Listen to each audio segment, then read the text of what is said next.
from Pipers'Persuasion. We have another interview this morning from Jim Banks, and this is through in his home, Markinch in Fife, and it's a lovely spring morning, 5th of May 2014. It's amazing how the years fly in this particular project. Well over 50 now interviews, and I think you'll really enjoy this one this morning.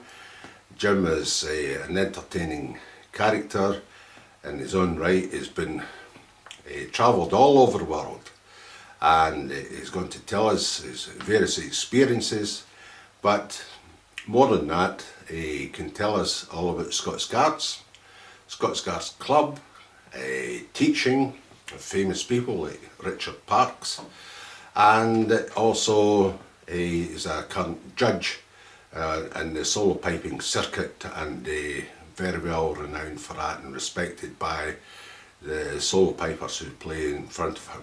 So, as usual, just sit back and enjoy. Right, good morning, Jim. Good morning to you. And thank you very much for your hospitality here this morning, through in Markinch and Fife. How long you stayed here, Jim? We've been back here 14 years. When I left the Scots Guards, I lived in Hampshire for a while. Oh. I lived there for 12 years. My goodness. And I say to people, can you not tell by the accent when I meet them down there? So, were you originally brought up in Markinch? No, I was born, about 8 miles away in Cardendane, Bohill, you know. And that's where I was first taught the pipes. You know, I lived for my first 17 years there. Aye. Did you have any relationship with Brian Donaldson? Didn't have any relationship with him. No, he's from these parts as well, isn't he? I'll tell you, well, aye. My grandfather was a man called James Hurd. He was pipe major in Bohill. Okay. And he was a good piper. That was a colliery band. Colliery band. Before that was a wee band called Ochterdern. Okay. And then it was Bohill Colliery. And he was a pipe major. In fact, he judged pipe bands quite a lot. And he was a solo piper in his day. And in fact, he was an athlete as well. He used to go around the games and run under the name of Drummond de Bohill. A load of cuttings that'll let you see of him, and he won the Powder Hall half mile and everything. And then he would compete. The Powder Hall half mile, that was a professional runner, wasn't it? Professional runner, yes. Yeah. So he ran under the name of Drummond of Bohill, competed around the games, and then he ran the pipe band. And then after him came Chris Sutherland, then Andrew Donaldson, Brian's father. So Brian, I've known Brian since he was very young, and his father was my pipe major, Andrew, before I joined the Guards. And he knew my grandfather very well. Yeah. And I think he took him a few games and such like. So that's really the pedigree. A lot of very good pipers came from it. And Shepherd is Bob just Shepherd's, along the road. Bob Shepherd's in Cardendane as well. Aye. And Drew Matheson's grandfather, who we called Mashy, he was in Bohill Pipe, and he was taught by my grandfather. Aye. Chris Sutherland was taught by my grandfather, so was Sandy Burnside. Aye. So it was quite a place for piping at that time. Aye, and Bob Shepherd, when I interviewed him, he was telling me that really this part of Fife was responsible for the Scottish Pipe Band Association being sort of kicked off. But before my time, I think, but I do believe they were instrumental in getting the Pipe Band Association mustered, you know, and started off, you know. Yes. Because really all the colliery bands had pipe, you know, the collieries I should say, all had pipe bands. Yes. I mean, within a space of 10 miles here you had Bohill, Kinglassie, Lahore, Glencraig, Dundonald. Yeah. So, you know, I mean, they had a lot of pipe bands, well, a lot of pipers. Yes. And up the road, of all course, funded by the miners. The miners used to, I think, maybe just pay a penny or tuppence each towards the upkeep of the pipe band, you know. Yeah. Perhaps if you had 600 miners, it was fine. It was a smart band when I first went. Yes, aye. And as I say, the pipe major was Chris Sutherland. They played in Grade 1, long time ago, you know. Yeah. And they were the first band to win the World Championship, actually. That's right. Yep. And so that's the background here. So I'm back really nearby. I was born in my grandfather's house in 1946, so I sometimes drive past here and the house is still there. And how did you come into piping personally? My grandfather taught me. Well, there was 3 grandsons he had, so he just went through us to see who would be a piper. I think it was decided one of them would be. So we lived very near, so I used to have to go up there. I take it the other 2 didn't make the grade or whatever. Well, funnily enough, one is a very good piano player.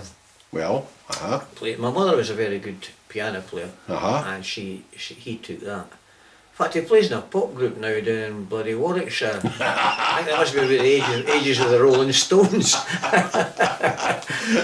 My older brother sadly died some years ago, but he played the cornet. God, it must have been some noise for people to put up with. Absolutely. But anyway, that's it. So I was taught the pipes then, and then of course I left school, worked for a wee bit round about 5, then I joined the Scots Guards in 1964. 1964. What age were you then? I was 17 and a half, or 17 years and 8 months, you know. I really wasn't tall enough for the Scots Guards, you know, but they said, well, Piper, you'll do anyway. And I was I really enjoyed it. I did my full training at the Guards Depot. And at that time I used to go to that was Pirbright, wasn't it? Pirbright in Surrey, yeah. Yep. And at that time, after your basic training, you went to your own regimental piping school, which was at the Guards Depot, run by Curly Rowe, Kenneth Rowe. He'd been an old Second World War time soldier, very good player and a good teacher. So I spent 6 months there maybe, and I was posted to the 2nd Battalion with Pipe Major Bob Kilgour. Yes. And I still see Bob regularly in Edinburgh. He comes to our knockout competitions. So he's still keeping well, He's keeping well. He's 90 years old in June. My goodness, and then after a year there, well, not quite a year, I was posted to Malaya in 1966 to the 1st Battalion, where Angus MacDonald was the Pipe Major. Out in Malaya? We were at Terendak, a place called Terendak Garrison, just outside Malacca. Okay. And I spent a year and a half there. That was really good. I was very lucky to be there at that time. It was a lovely place. They had a confrontation with Indonesia at the time, but petered out shortly after I got there. Yes. So it was that you sorted it out then? Yeah, well, you could say that. I never like to say that. It was fine. Absolutely. It didn't take me long. Of course, then we came back to Edinburgh for a couple of years. It was enjoyable. And all in all, I did... Where were you stationed in Edinburgh then? Up at Redford Barracks. Okay. Redford Infantry Barracks, you know. And was it all piping? Well, at that time, at that time there was a lot of piping. I suppose in Malaya we did a bit of soldiering because we were all distributed to companies, you know. And then Redford, a bit of soldiering, but we did a lot of duties at Holyrood Palace, you know. Ceremonial, and then we played a lot of the games, the band, and had a great time really. Then off to London, where, I mean, that's ceremonial. I think the Guards Pipers are quite lucky in a way in London because they're required every day. So what rank were you at that point? Well, I was still a piper. I spent 5 years. I think 1969 I was promoted to Lance Corporal. And I went in the Pipe Major's course at Edinburgh Castle under John McClellan. Yeah. That was good. Was that one of his early courses, or was he well into it by that time? I think he'd been going since I don't know when his first course was. It must have been 1960 or something like that. Early 60s, you know, Angus 59. MacDonald, I think, was in the first course. His first one had been in the 50s, late 50s. So 10 years after, that's when I really started to get a bit of depth in piping, and you know, because it was quite an intensive course. Did you play much Pembroke before the Pipe Major's course? Not a lot, no. So John McClellan started was it really intensive? I learned about 8 or 10 tunes under him. Yeah.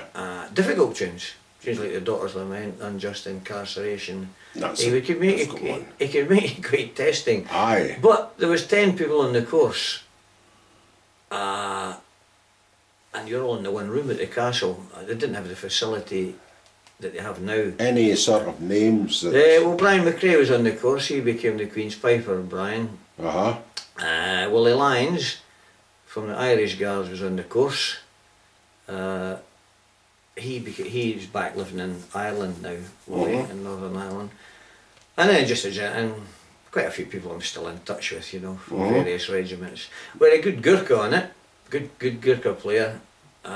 So it was really an interesting time, you know. Aye. I quite enjoyed that. The Gurkha take quite well to the music then. Yeah, they do. Yeah. You know, the people underestimate, they've had generations now, Gurkhas of pipers, and coming to the castle and coming to the army school as it is now.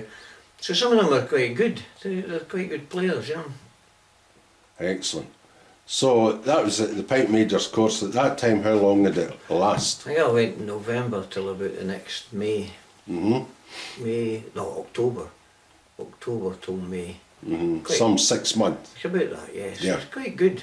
Quite intensive. I mean, you're playing John every McClellan, day. good teacher? Very good. I thought it was very good. I thought he gave him a really early grounding, you know. Yes. And then he changed your attitude to piping. Before it was great fun, but then after that, of course, you thought, I must learn more about this. Yes. And work at it. I you know. study the background and understand and it a everything wee bit, else, you know. yes. Because, I mean, P-Rock, I've competed a few times, but P-Rock's it takes a bit of understanding and learning and having a bit of depth into it. And I think the Pipe Major course, you don't come off that being a great player, but you come off with the knowledge to make yourself one. Yes. You know? That's the and grounding. I think it's what people do after that's very important, you know. Yes, absolutely. I had a go at the games about them, just reasonable, but not very successful, you know. That would be about 1970. I was still a corporal. Then we had... Well, I understand you invited to play to Glenfiddich Piping Championship. That was later in... That was later in... Aye. That was later in... Aye, okay. When I came back to the regiment after the Pipe Major's course, we had a couple of years of public duties in Windsor, tours of Ireland. You know, Northern Ireland was starting at that time. We went there on a tour in 1971. In Belfast, and it was quite hectic then. That'd be its height. It was quite at its height. So how long was that tour there? 4 months. 4 months. The upside of that... What was the nature of your duties there? Well, I was attached to a rifle company in the Broadway in the West End of Belfast, just off the Falls Road, you know. However, the upside of that was we had to leave a few weeks early to go on a tour of America. For 4 months. That'd be a pity, that That was a tragedy. However, we managed to force ourselves away, and boy did we enjoy it. Especially after 4 months here, After Ireland, yeah. Well, whereabouts in America did you go? We travelled, we did about 70 cities. Did you? We went right down the eastern seaboard, Uh-huh. then as far as Florida, back up and through Texas, and back up the west coast. How long were you spending in each place? Just a day? Sometimes a day, maybe a day, 2 days, you know, and then you maybe get a day off here and there, you Yeah. know.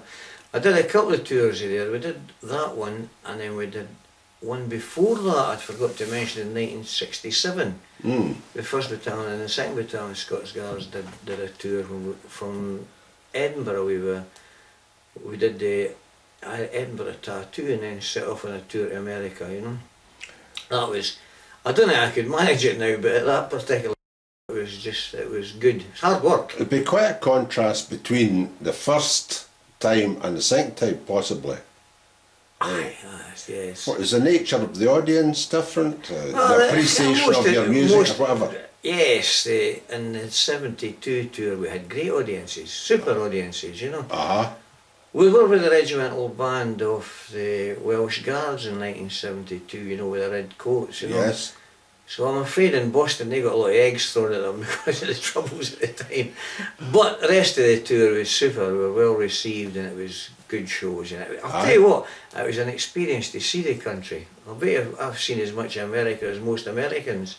Aye. When you look at it. Were you travelling by road or rail? Coach. We travelled by coach. And we had a super road manager who was an ex-Vietnam veteran, and he looked after us, briefed us, let us know if there was a dry county coming up, and all these important things. Yeah. But it was very good. Well Really fed and everything. Well fed, hard worked, but really enjoyed it. So very good. enjoyed It was a great experience. Yeah. We came back from there and did a couple of years in Germany. And I was at the Guards Depot as an instructor for a year or two, you know. Whereabouts in Germany? I was in Münster, Westphalia, in Germany, you know. It was quite good the first time. I didn't do a long time there, just a couple of years in the first tour. Did you learn any German when you were Ja, ich spreche ein bisschen Deutsch, yeah. I remember some of it, but I could say hello to them. And then I spent at the Guards Depot a couple of years, 74. And then one time on leave I thought I'll nip up and compete, and I won the marches at Oban. And I was on leave, and I came back. What did you play? I played Kilbowie Cottage. That's a lovely tune. Great tune, one of my Great favourite tune. tunes, yes. Aye. So that gave me a bit of thirst for it. And I went off to Germany as a pipe sergeant in the 2nd Battalion.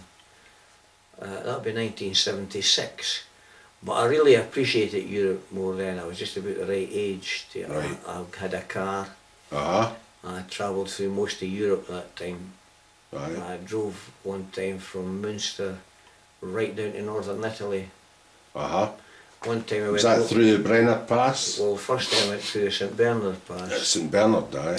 Went up over the top on the way there and came through the tunnel on the way back. Yes. And then the next time I went over the Europa Bridge to the Austrian side, and that I really enjoyed that. And at that time you could drive down... It's a lovely drive through Austria, especially, you know. Yes, and you could drive down through Germany, through the eastern borders, and see all the watchtowers still there and the fence. It was...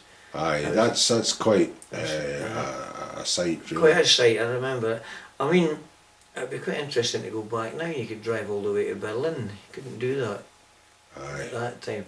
What you had to do is you got in a special train. Yes. And you're shipped up to Berlin in this train through a corridor in eastern Germany. Yeah. Very interesting. Did you do much piping in Berlin at all? Well, we went to Allied Forces Victory Parade because I wasn't stationed in Berlin. We were only there temporarily, you know, from Münster.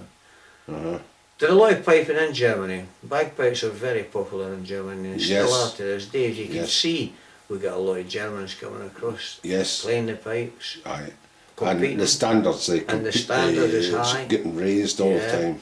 One of the instructors I had at the Guards Depot from the Irish Guards, David Johnson, he still works there, teaching pipes, and does very successfully. You know, he was an instructor of mine at the Guards Depot in the 1980s, you know, but he's done very well. I've been across at Donald McPhee's bagpipe shop in Mulhausen, just south of Frankfurt. Very good. And I've been a dozen times in Germany, all over Germany, like yourself. Yes, quite enjoy it. Yes, it's great, you know. I tell you, they're big fans of bagpipes. The Dudelsack, they do, and they like it. We played at a lot of events there at the time. Have you taught there? I did teach a couple of Germans, you know, but I don't know how they're getting on now, you know. I didn't really keep up with it, you know. So that was a couple of years in Germany with the Guards. What happened after that? Well, what did I do? I came back to Britain in 1979. I competed then. I had a successful year round the games. I won the March of Spain reel at Oban, and on the same day I won the Suspension reels. Great. Tidied up the late music there. I got an invite to the Glenfiddich that year and played. I played quite well. It was Andrew Pitt Keithley. As everybody does. Andrew Pitt Keithley says to me, "You won the first, but you won the last," so that was quite good. And I take it he was judging. He was, yes. I used to go to him for a couple of lessons. He was a lovely man. He was a lovely teacher, you know. Ian McClellan speaks very highly of him too, well, you know. Actually, after that year we were posted to Aldergrove for a couple of years. And I used to go across occasionally and get some pirogue lessons from Andrew Pitt Keithley. He was a super teacher. I don't think he spent long enough teaching the army. He was a great teacher, you know. And I spent 2 years at Aldergrove. I got quite involved in army pipe, in Irish piping at that time. You know, that was very good. we competed a couple of times. We won the Ballygowan mini bands competition. My goodness. And very, very keen in that pipe. Very. I mean, Nat Russell was still running the RUC at that time. I got on very well with Nat. Of course, Nat was in the Irish Guards for a wee while. Nice man and a good band, super band, you know. Yes. And then I met Richard Parks. I used to teach him for a couple of years when we were there, you know. What years were that, roughly? Well, 1980, 1982. Aye. I think he took over the Field Marshal about 82. 82, he was just starting off then. Yeah. He was a good. I played the pipes before I met him. Aye. So I just helped him along. But my goodness, he's worked hard and done a great job. A credit to the whole thing, you know. Yes, aye. Wonderful. Yeah, so that was a good 2 years. Then we went to Hong Kong for a couple of years, 1982. That was really quite interesting. You know? It would be interesting. What was happening in Hong Kong when you were there? At that time, it was still, of course, a crown colony. And our task now and again was to go up to the border and look for IIs, illegal immigrants, stop them coming in. I mean, they must have wasted a lot of money on that. I had a fence right along the border, you know. Aye. And we worked as a platoon. We operated as a platoon in Ireland. I was the commander, and we operated as a platoon in Hong Kong. We used to have our own section of the border to look after. So we have a band practice some days and give the Chinese guards on the other side a wee bit of music. You know, it's quite good. But because we were out there, we visited quite a lot of the eastern countries. I mean, we had many pipe bands. We went to Tokyo, Seoul in South Korea, Philippines, Thailand, Malaysia. It was good for that because. Were there any places outstanding in your memory for that particular engagement? Tokyo was great. And Margaret Thatcher was visiting, and there was a big British trade fair, you know. So we were there providing a band. Yes. Which was really quite good. Thailand, we started playing at the St Andrew's Ball in Bangkok. I think the Scots Guards did it for 15 years. My goodness. I mean, long after I was finished. Yes. You know? And then the Philippines and Jakarta, they had Highland Games in Jakarta. Aye. So how did that go down? Fine. That was after you sorting them out quite a few years previously I'll too. tell you what, in Hong Kong, Hong Kong was very good because everybody seemed to have a pipe band. Aye. I mean, the ambulance, this, that, the Gurkhas, those. Even the Thai Tam girls in the prison had a marching display team that wore mini kilts and everything. It was just it was a really Scottish oriented, you know, place. It was very good. Because we started the banking, didn't we? Well, that's right, aye, we did. Was it Jardine or? Jardine Matheson, the other big Scottish house. A Swire as well. Big border law, the border reavers, got them doing a new, find a new way to make money.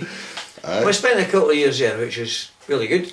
Did you ever get across Australia and New Zealand? Yes, did a tour in Australia. Went to Perth, spent 3 or 4 weeks in Perth. How did you enjoy that? Very good. I've got some relatives in Perth. So I stayed with them a couple of times, and they live just outside Perth. We came from Kinglassie and Fife, you know. Aye. And he sounds about as much like an Australian as I do. And he's been there since the 60s. Amazing. I speak to somebody on Saturday at Oban at the Highland competition, and he had left the police in Oban, and he's now piping across with the police in Perth. Yeah. Well, Leo's very good. James Murray's just gone there to look after the West Australian place. He'll thoroughly enjoy that. Yeah. Perth's a beautiful place. It really is. We enjoyed it really, and the police looked after us very well. I had a great time there. Aye. That was in the 70s, right enough. We went there. Well, what about New Zealand? Have you been there? I've not been New Zealand. No. Not New Zealand, just Australia. I think I'll maybe have to go and visit New Zealand shortly. Why not? That'd be a good thing. What was I going to say? I was up to about 1984. Yes. We came back from Hong Kong. Yeah. I thought, all right, we'll take the band competing.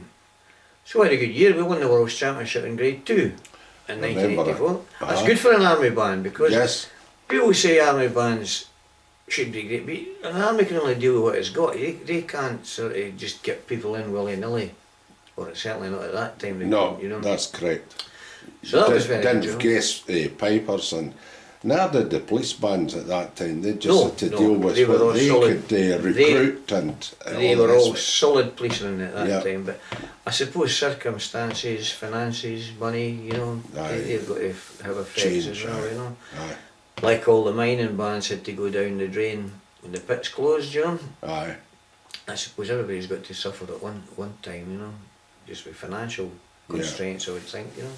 So that was you up to about 84. 84. And yes. what happened after? Oh, what did I do? I went to the Guards Depot then Uh-huh. in 1985 Mm-hmm. as a pipe major, teaching the Scots Guards young pipers who came through. Okay. But I was getting up to about the end of my time then, you know, because 86 would be 22 years, you know. Uh-huh. And there wasn't another opening for me, you know. I think I was proposed for the job at Edinburgh Castle, but I didn't get it, you know, as an instructor. But that's just...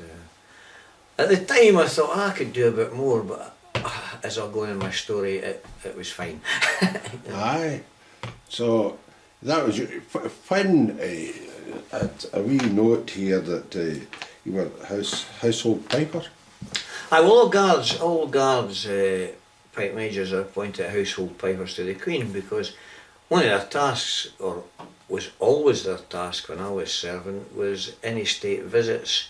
You always played at the state banquets for them, you know. Yes. I did quite a few. In fact, I've got like programmes upstairs as souvenirs, you know. Uh-huh. We did France on a few of the Middle Eastern people, President of Mexico, President of Germany, you know. The Queen always has a super banquet for state visitors, you know. And the Great Hall at Buckingham Palace, you could fit 12 pipers in it. It doesn't seem out of place, you know. Did you do that as a solo piper or No, we did it was 12 pipers. 12 pipers? Yeah. So you were actually leading Yes, yeah. the band there. Yeah. And were you styled as household piper? Yes, well, I was pipe major of the Guards, but one Yeah. of my appointments was household. But I've still got the Royal Warrant up there. Can on you the wall. describe the difference between that and the sovereign's piper? Right, the Sovereign's piper is a personal piper. He comes from one of the regiments of the British Army and he's sent there to be a personal piper. His duties are playing at the palace all the time, on his own. He plays in the morning, he'll go to Balmoral and he'll play there, coordinates all that type of thing, you know. I think the posting now is maybe 2 or 3 years, which I agree with, because it'll let everybody have an outlet. Yes. Chance for it, you know. Yes. Because the army can sometimes get like that, you know. Absolutely. And there's no room at the top, you know. Uh-huh. So that's basically the difference, you know. I think it was just a nice thing they said, we'll just make you a household piper. It's quite nice to have a household warrant, and it lasts for as long as the sovereign's alive. My goodness. Eh? So, you know, that's fine. So that you're was still household piper. According to your warrant. Yeah, that's it. You're still there, you know. I'm mainly the household piper here at the minute. Okay, so 22 years are in and 22 years. I did one extra year until 1987, you know. Then my life changed a bit. Somebody phoned me from the City of London and said, we need a young piper, one of your people's retiring, you know. Mm-hmm. I said, leave it with me, no problem. So I got it in the diary and, you know. So come near the time, I thought, I've not got anybody left, because I had to send them all to sell programmes and things for the Troop of the Colour. Mm-hmm. You know, me, that kind. So I wonder who these people are. I better go myself, we don't want to let them down. So up it goes, and it turned out it was a merchant bank called Robert Fleming's. Mm-hmm. I'd never heard of them. But it turns out they're the same family of James Bond book fame, Ian Fleming. Was one of them. Yes. So I must have played really well, because they said, how would you like a job? So I said, what am I going to do? Never mind. So anyway, I thought, I'll leave the army and go there. I started out just security man front there. But then I finished up looking after a sort of high-powered client dining area and rooms, you know, for high-powered clients, you know, make sure it all runs smoothly. And then I started piping for corporate finance dinners, capital market dinners, you know. Then I used to pipe in the morning in this huge atrium Monday, Wednesday and Friday at 9:30. Aye. Great. Then I went to Moscow to open an office. I played a few times in Europe. I went to Bermuda 6 times piping for Jardine Matheson. What offices did they have in Bermuda then? Well, not Robert Fleming didn't have the office, but if you remember when Chinese were coming to have Hong Kong handed back to them, Yes. I think Jardine Matheson took all their financial stuff to Bermuda out of the way for a while, and they had their head office That's there. a funny thing, that, because the same thing happened with Bacardi. That's right. Bacardi had an They office. left Cuba. Yes. After the revolution. The guy in charge of Bacardi was Castro's money man. Yeah. But Castro suddenly discovered communism according to this chap. Yeah. So he withdrew all his finance and went to Bermuda. I'm sure you've seen the beautiful Bacardi office in Bermuda. I was in there and actually had a night drinking their wonderful stuff last June. I stayed just along the road for them. Did you? So Jardine Matheson did the same, they've still got their office there. But they had a link with Robert Fleming's because there was a Jardine Fleming company, you know. Yeah. And I stayed there and had I quite enjoyed that for 12 years. That was a different life to what I was used to. And I played quite a lot, various places for them. Aye. And that was really, and then they sold out to Chase Manhattan. Did they? Chase Manhattan came That's and bought funny them. that, eh? And, but I think it was just an apt to happen, you know. And then of course JP Morgan came along and conjoined with, amalgamated with Chase Manhattan Investment. So I think the bank is called JP Morgan Fleming now. So there you are. All their investment. But you were 6 times in Bermuda. 6 times in Bermuda, yes. And I played in Moscow, opened an office in Moscow for them, piping there. That was really interesting, you know. And when would that be? That must have been quite a few years ago. And a student, you know, you people try to make money. I think I was paid $5 or $10 for a personal tour of the Kremlin. That was really interesting. You know? Aye. That was really, the hotel I stayed in was just across the road from it. Very good. So that took me up to about the year 2000. And I came home to Markinch, or come home to Fife. And I used to go down to London on a Tuesday, Wednesday, Thursday. And back, you know, because I helped, they moved. Once the bank was sold, they opened a financial boutique, as they call it, institution, in Mayfair. So I worked for that for a year, going from Fife and coming home again. Then I retired.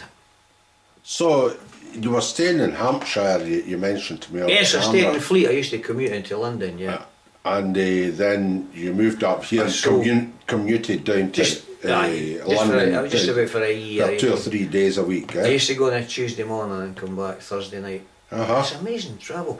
I used to get the 6 o'clock flight from Edinburgh, EasyJet, and you could be walking up Mayfair to this, up in Dover Street, Mayfair at 9 o'clock. Aye. That's pretty good. Aye.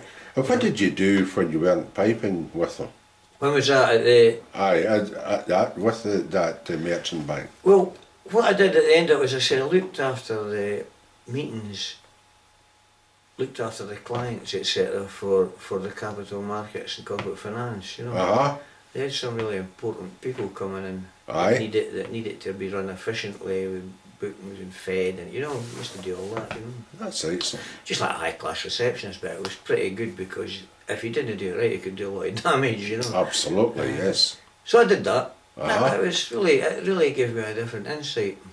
Taught a lot of people down there. I used to help John Rowe. John Rowe was a great pipe major of the Guards for the Second World War, and he taught a lot called the Pinstripe Highlanders. I used to help him now and again. And then I had my own lot of city crowd that used to come to the bank on a Monday night. I used to teach them, you know. Then I got a phone call from Phil Collins, his piano tuner, saying Phil wants to learn the pipes. I had no idea who Phil Collins was at the time, you know. So I was sitting in my house, there's a true story, and the phone rang. I said, oh, right, Phil Collins, you know. What about some lessons? I said, yeah, great. So I said, fine, we'll teach you how to play the pipes. And I put the phone down, I arranged the time. And my wife says, who is that? I said, it's Phil Collins. She says, the Phil Collins. I said, well, what does he do? Anyway, I used to go and teach him. He was a lovely man. He was really good, you know. So, did he make much of it? Aye, he was alright, but he didn't have a lot of time, you know. Aye, The man was a top-of-the-range musician. He was preparing for a world tour. He understood the music, and he could play a couple of slow marches, but it's the physical effort. You have to practice and train for that. This you know? is it, yes. So, but it was an interesting wee interlude, you know. So you've done the Guards, you've been in London, worked for the Merchant Bank, and gradually weaned yourself off that, and you come back up here again, and teaching.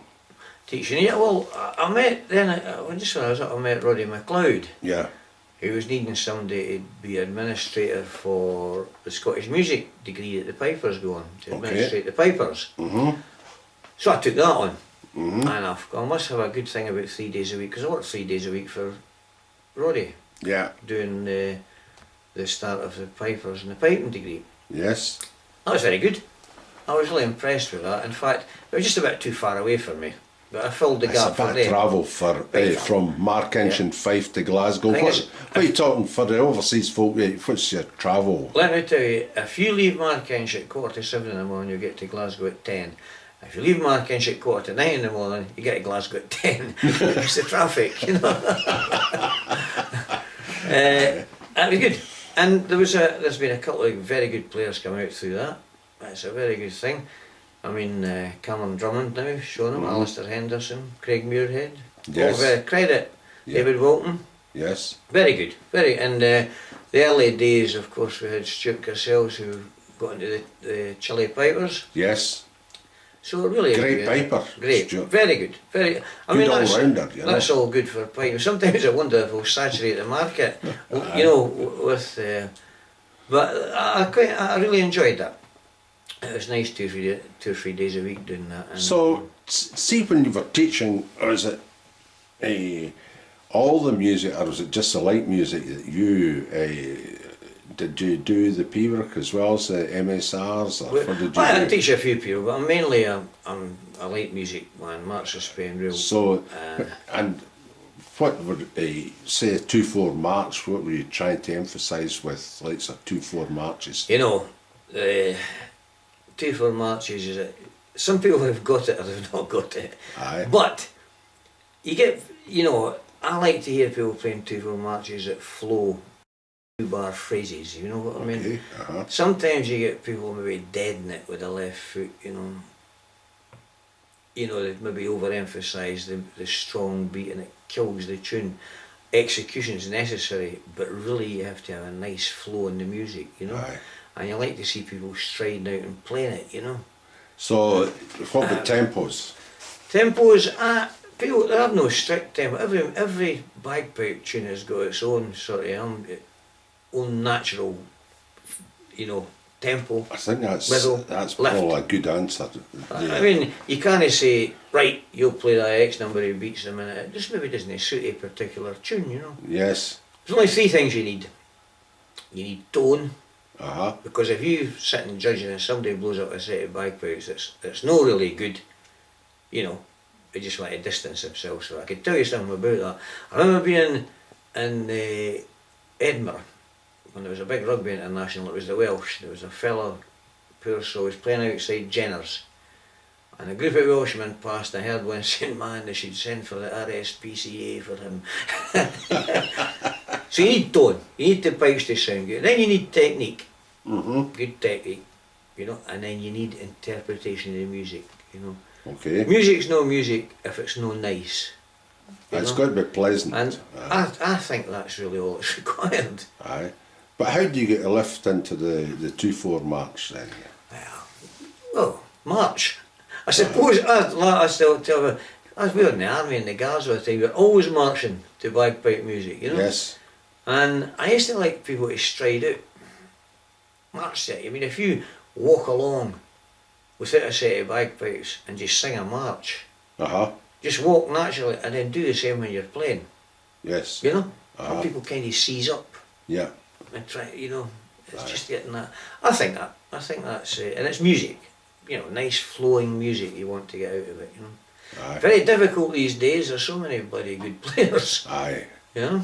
It's a very high standard. I met you the other day at the Highlands and Islands at Oban. Yes. 3 or 4 of these youngsters will do serious damage when they're older. Aye. And Very, that's very wonderful for the future of piping, isn't Very it? nice, very good. I mean, there's more of them than ever, you know. Aye. And I think that goes down to the good tuition they're getting from the College of Piping, from the National Piping Centre, from education authorities, you know, who've now got teachers on their peripatetic teaching staff, you know, teachers that know what they're doing.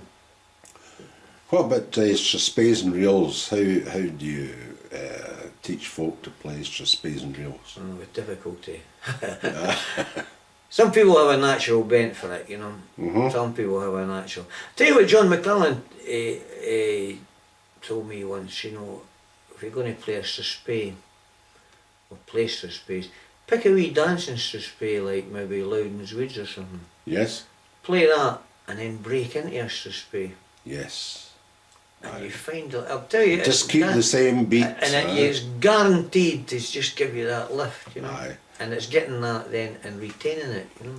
Do you, like some people have told me in the past, do you envisage you're playing for a Highland dancer, for instance? I suppose, I never really envisaged that, but I was a Highland dancer. I used to be in the Highland dancing team in the Guards. We weren't great, but we could do the broadsaws, the Highland fling, the single saws and everything. And that shoves more of it, what's required into you. Yes. Although, sometimes dancers tend to be a bit slower on their strathspeys. You know, they're not so much. Is that because they're just trying to pack in the steps? I think so. I mean, I would say sometimes I feel with it, you know, they maybe just a wee bit too deliberate, you know. Strathspey and reels, I feel a wee bit of lift, not speed. Yeah. Not speed, just lift and bounce, you know. Okay. And I mean, I'm saying me, I prefer to see that if I played something like Loudon's Woods and break into Susan MacLeod or Lady Loudon, you'd notice that right away. Okay. And reels. Anything about reels at all? Reels, let's say you're tying together a march, strathspey and reel, very important tempo. You know, you've got your march at 2/4, then you're breaking into common time, well, you know, 4 beats to the bar, and then you're coming back to split common time, 2 beats to the bar, you know. And the really, really good players that I hear these days can keep it as steady as a rock from beginning to end, you know, and not come off the strathspey and lash right into a reel, you know. Yeah. I think you can't help it with bands. Bands have to do that. It's a drum corps and everything driving them on, you know. But remember, a solo piper's performing. Yes. And I like to hear somebody with a wee bit of their own character just and steady. I mean, almost flowing from one tune to the next. the very good, the top of the range ones that we've got these days, you can hear it in them, you know. It flows just, and it's rock steady. And it's again with the 3 things: tempo, technique, and good interpretation of the music, you know. And the pipe chanters that they're playing, what sort of pitch do you like to hear yourself? What do you I'm play? a bit lower than what some of these bands are now, I suppose. That's just me. What kind of pipes do you have? I have an old set of Henderson pipes, and the only set I've ever had. I think my grandfather bought them for a £5, and he gave them to me when he'd finished with them, and they've been everywhere with me. Right. And they've played everywhere, I've still got them. Obviously, the chanter's changed a wee bit, and maybe the odd wee bit's been repaired, you know. Yeah. One thing, technology has really helped a lot now. Yes. You know, technology, in as much as drone reeds require a lot less effort than they did. I don't spend half your life getting a set of reeds going. When I competed in the tour, albeit everybody had cane reeds. Yes, absolutely. That was hard work. And now, I suppose, chanters are very well made. Plastic chanters, I feel, as I say, are very well made. They've condensed the sound. You know, all the bands are about the same pitch. Yes. You know, there's not really much difference in the height and depth of the pitch. Maybe you get more timbre out of some, more volume out of others, but I think it's the sound closer together. Yes. You know, whereas So the harmonics are more readily available. well, what I'm saying is bands are more or less the same. Some play together better. Some play better music, but the setup and the pitch is not that much different. It's really these days with the top 8 bands and 10 bands in the first grade, you're talking about ensemble effect rather than anything else, aren't you? I love hearing that. It's great, you know. But I will say, I can often think you could maybe take 2 or 3 your wives along and put them in the stand and say, there's 4 or 5 bands, put them in any order, and they'd probably get away with it. Aye, exactly. And sometimes as a bandsman you feel it has been their wives that's been judging when the results come out. And, I'm not in the game of knocking bands. I've sat and listened to the World Championship and I'm really impressed. I like to go and listen in the stand, and the standard of some of these bands is just superb, you know. I mean, I like them all. I mean, you don't hear bad, you know. Go back to the ones for Canada and everything. They're not just coming for Livingston or Bathgate. They're coming for the other side of the world. Absolutely. And they come on there in a top class performance. You know, really good, very professional. You know, wonderful. And I'll tell you another thing. I was going to, and I see judges going about writing. I think, I wonder what I would be writing now. What is there to write about that? Exactly. Yeah. It's an extremely difficult task that they have, separating out even first from sixth and all that sort of stuff. And of course, like say, being a piper, take it you're a piper, I don't know enough about drumming. I know when it's nice, but I'm sure the drumming judge will know when it's really nice. Yeah. And then the ensemble man, well, he's got a big job to play, you know. I think then of course there's always the consistency of judges' opinions, you know. You mentioned way back at the beginning Bow Hill Colliery and then the Guards Pipe Band. Any other experience with let's say a civilian band? I had a band after I left the army. Yes. Dan Air Pipe Band. Yes. They were a good grade 2 band, I think. We were all in the south, we all lived in London area. A couple of guys from Scotland, but only lasted 2 or 3 years because the airline ran out of money. They sponsored us, but I think we got 3rd or 4th in the World Championship the first year we tried it. You know? Yes. There's some very good players in it, you know. Nice band, but you know, once again, it brings you back to these fellas coming from well abroad, how they afford it. It's because there's a fortune coming from London. There's a moment ago talking about teaching, and just an idea struck me about have you any compositions out there? Aye, a few, nothing great, but some nice tunes, you know. Aye. What type of tune? I've written a couple of good 2/4s. Okay. I wrote a nice good 2/4 for Tony MacDonald, you know John Anthony MacDonald? Yes, aye. I wrote a nice tune for him, and I think Callum Bowman's going to play it. You know? That type of thing. I wrote a couple for the Guards book. Aye. What's the names of the... Well, John Anthony MacDonald. I wrote a very good jig for a Mrs. D.L. Job, because once when I was very young I wrote one for his mother, and now I wrote one for his wife. I just call it the younger, you know. And then, let me see, there's another couple in the book. I need to get the book and remember what they are at this particular moment. They're in the Scots Guards book? Couple of, yeah, there's about 8 of them in the Scots Guards. What had you to do with the Scots Guards? In volume 3? Music manual. Yeah. Well, I came on to it, I was finished with the Scots Guards quite some time actually, when I came on to the team that was doing it. And I did a lot of tune selection and staff notation in preparing the book already. I mean, it's got about 300 tunes in it. That's book 3? Book 3. It's quite a difficult... You know, I think we've only had reports of just 2 or 3 errors. Okay. And that is very good, you know. 300 tunes. We had a couple of things about composers and permissions, but we've squared all that away. Okay. It's a very nice book and it's very successful, and it complements the other 2. It's in the same format, you know. Yeah. It looks the same as volume 1 and 2, volume 3, very good. The number of tunes in 1 and 2? Oh, I can't remember. There's not as many in volume 2, but number of volume 1's got... It's quite heavy book. Aye. So, I think that is a very good thing, you know. for piping in general, never mind the Scottish Guards. It's a very, very good collection. You know. Excellent. We've got a few pipe majors living in Scotland, which was handy. Sandy Davidson, Ian Lowther, they were great help with the staff notation, presenting the book correctly. Yes. I think that's important. You know, Did you have any historical notes? Oh yes, I got stuff. It's very good. It brought up to date, like the regiment being in Afghanistan and Iraq, things like that. So it's got a wee few tunes of that sort of ilk, a few nice pictures of that ilk. You know, it sort of just keeps the regimental history. Yes. And along with it, you know. Did they see the Guards depot for teaching your pipers in the Guards bands? Yes. Okay.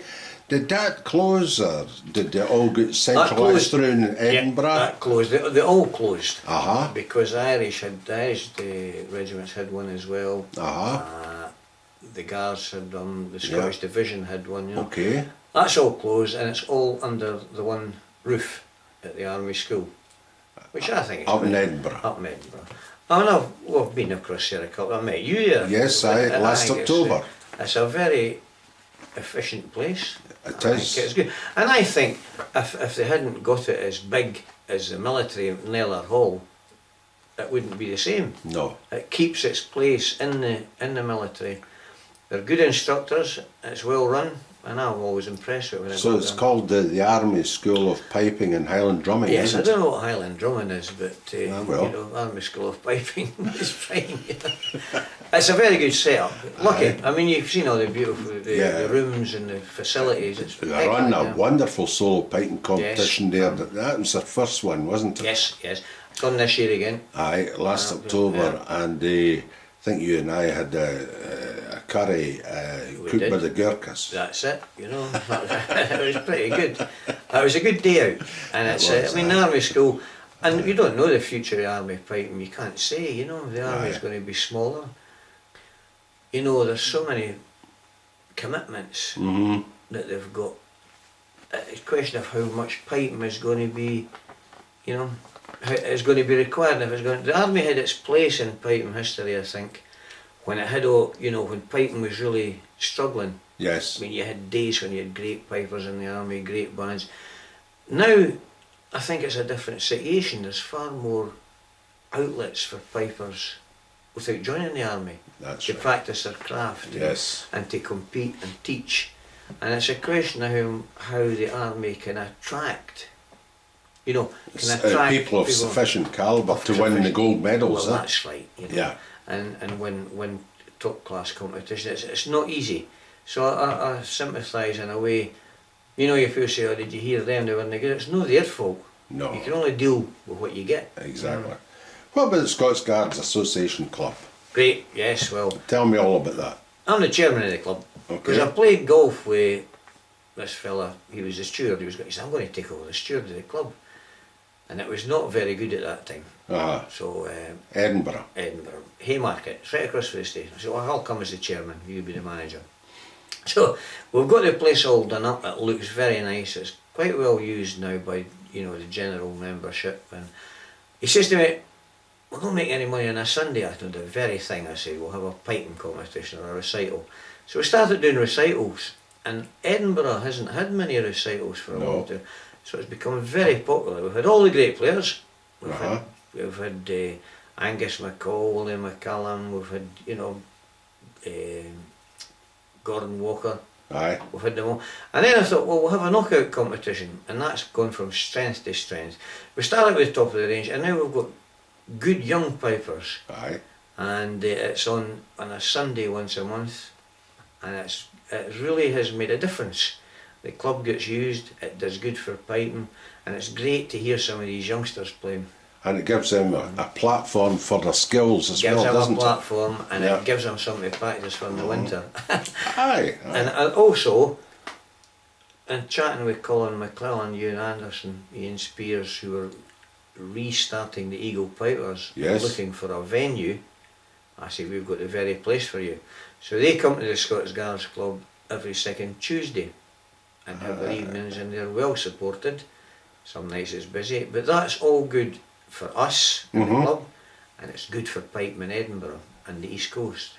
And because it was quiet for a while there. It was quiet, you know. Aye. I mean, I remember when I attended the Pipe Majors course, when I was on that at the castle, the great place was the West End Hotel. Yes. The Eagle Pipers every week. Aye. Neil Robertson running the place, and it was packed. They had a great competition away back in the 60s. Super, yes. But now it's coming back, you know, we have a lot of regulars, a lot of regulars that come every week. They enjoy their piping, they know about piping, and they like it. And this final is coming up on the 11th of May now, and we've got Pipeline for the BBC coming to record it. Good. So that's all good. That's going just fine, you know. It's encouraging piping. Well, I think we've covered a fair gamut in this short interview, Jim, and thanks very much for your time for Pipers'Persuasion, and I'm quite sure anybody watching this today has gleaned quite a lot entertainment, but also points of interest in how to get across their music, and thanks very much again. Thanks very much, it's been enjoyable.